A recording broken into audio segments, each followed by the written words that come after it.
After a meal, the digestive tract breaks down food, and along with other organic molecules, glucose enters the bloodstream.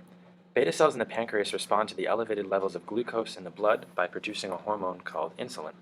Insulin allows cells to uptake glucose for energy or storage and reduces glucose production in the liver.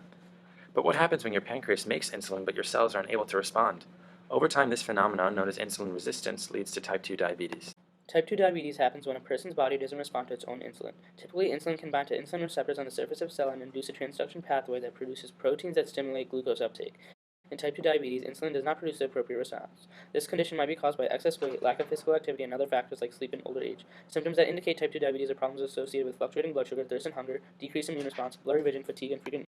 Type 2 diabetes can be managed with diet and exercise, but some people need medicines to reach their blood sugar goals. One class of medicines works to inhibit a protein called DPP4. DPP4 inactivates incretins, hormones that stimulate insulin secretion.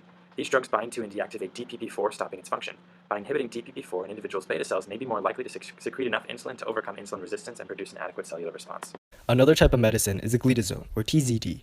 These do not work to cause more insulin secretion. Instead, the goal is to reduce blood glucose levels without introducing any more insulin. They work by targeting the PPAR gamma receptor, a nuclear receptor that induces glucose metabolism and lipid mobilization. Glucose will be broken down in the blood more readily without increased pancreatic insulin, which can be hard to induce and control.